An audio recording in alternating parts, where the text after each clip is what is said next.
মাননীয় স্পিকার, গতকাল মার্কিন রাষ্ট্রদূতের সঙ্গে আমাদের বাণিজ্য মন্ত্রীর একটি বৈঠক হয়েছে এবং সেই বৈঠকে মার্কিন রাষ্ট্রদূত আমাদের আমেরিকার সঙ্গে যে বাণিজ্য চুক্তি হয়েছে সেই বিষয়ে তিনি বেশ কিছু কথা বলেছেন। তার মধ্যে উল্লেখযোগ্য হলো দুই দেশের মধ্যে আমদানি রপ্তানির ঘাটতি, বাংলাদেশের কৃষি ও জ্বালানি পণ্য আমদানির প্রতিশ্রুতি, দেশে ব্যবসার পরিবেশ উন্নয়ন ও বিনিয়োগ আকর্ষণের জন্য নীতি সংস্কারের বিষয়গুলো মার্কিন রাষ্ট্রদূত তুলে ধরেন।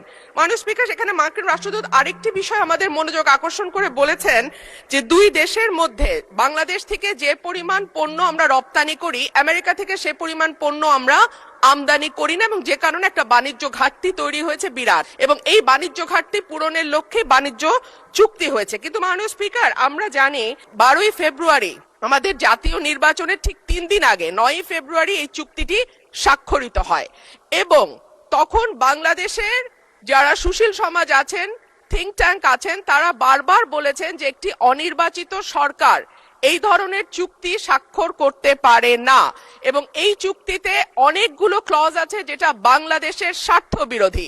সুতরাং নির্বাচনের পরে যখন একটি নির্বাচিত সরকার আসবে তখন যেন এই চুক্তিটি স্বাক্ষরিত হয়।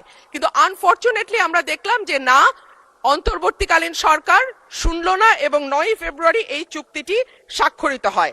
মাননীয় স্পিকার, এই চুক্তির শর্ত অনুযায়ী প্রতিযোগিতামূলক মাননীয় সদস্য, আমার বক্তব্য শুনুন।